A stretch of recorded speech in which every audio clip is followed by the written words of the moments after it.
Y recordáis que estuvimos hablando también sobre estigmas, pues hoy vamos a ver un personaje que es San Francisco de Asís. San Francisco de Asís, tan conocido como el hombre que amaba tanto a los animales, del cual vamos a ver una ilustración después que es realmente sorprendente,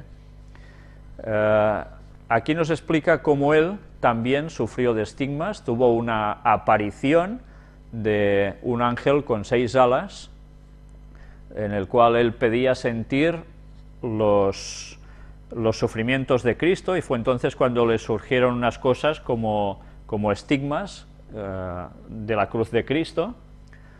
Y bueno, sucedieron también cosas extrañas, estaba con Fray Luis de León, y apareció como un monte incendiándose mientras sucedía esa visión, y como si surgiera una luz por detrás. Bien, yo no sé si sería una trola que se inventaron o sería verdaderamente un fenómeno de esos satánicos que ya sabéis que realmente han ido sucediendo a lo largo de la historia, ¿no?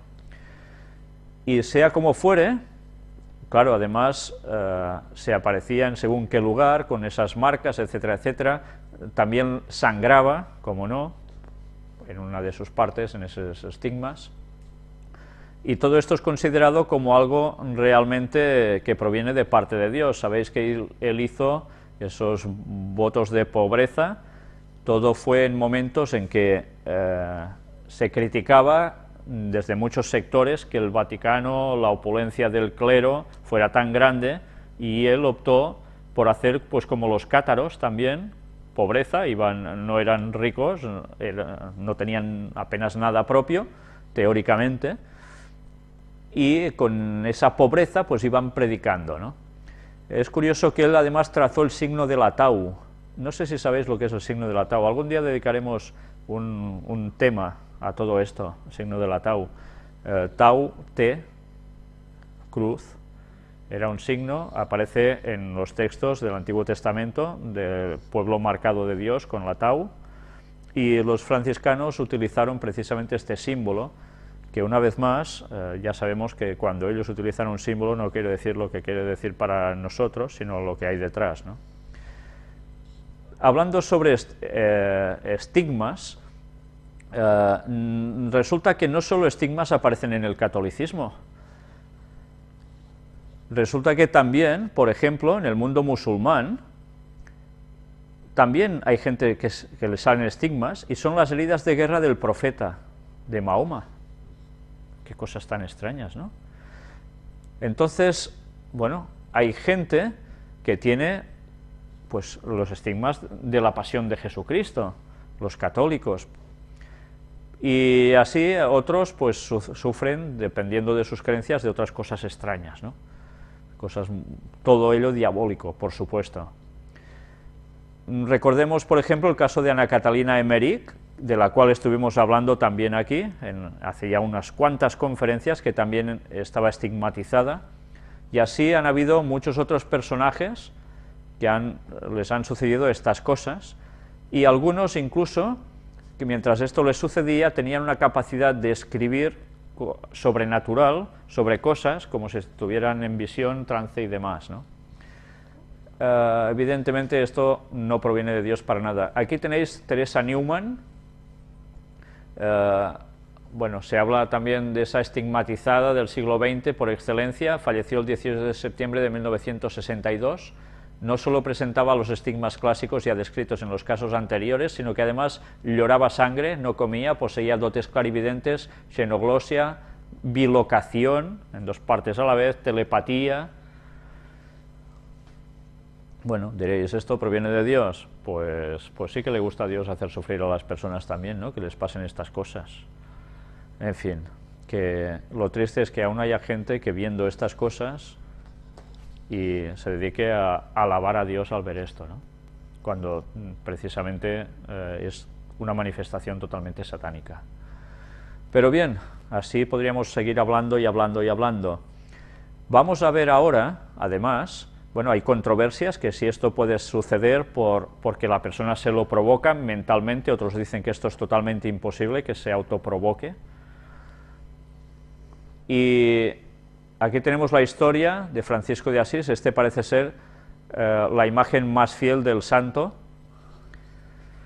pero iremos viendo además una serie de, bueno, unos grabados. Mirad este, Francisco de Asís dando un sermón a las aves, según fresco en la basílica dedicada al santo.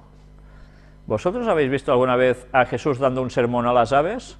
Hablando con un pollo, con una gallina o con un pajarillo que pasa por allí, dándoles un meeting.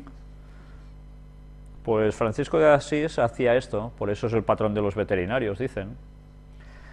Y bien, yo no sé si nos damos cuenta de hasta qué punto puede llegar el paganismo a convertirse en cristianismo, ¿no?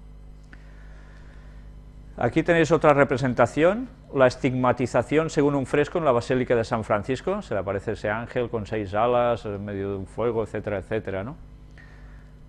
Cosas realmente extrañas.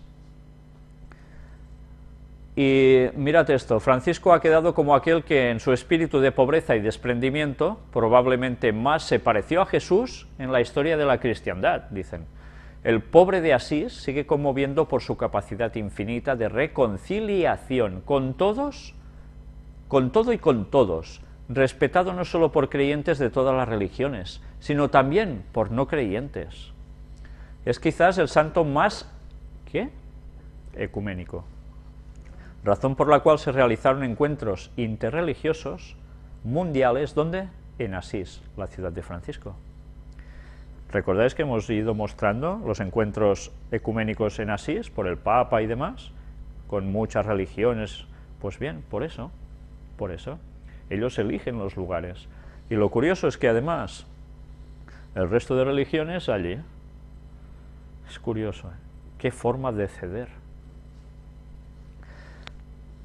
Pues bien, aquí tenéis más cosas, más datos. Mirad este, aunque algunos sostienen que la creación del pesebre es anterior a Francisco, fue sin dudas él quien popularizó el nacimiento o escena del nacimiento de Jesús.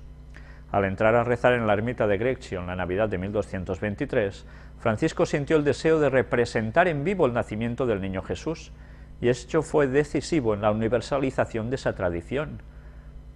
En 1986, a petición de las asociaciones belenistas de todo el mundo, el Papa Juan Pablo II proclamó patrón universal del belenismo a San Francisco de Asís. O sea que prácticamente esas representaciones figurativas del nacimiento de Cristo pues tienen esa potenciación a través de Francisco de Asís, sino su origen en él.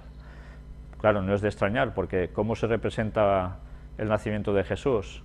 Al lado que tiene Jesús, un buey, una mula.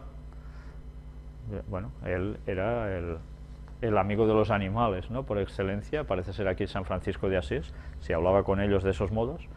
Pues bien, así el pesebre floreció con más auge, y esas representaciones, pues bueno, ¿la Biblia dice que hemos de hacer pesebres? Ay, no te harás imagen, ¿verdad? Pues bien, sigamos.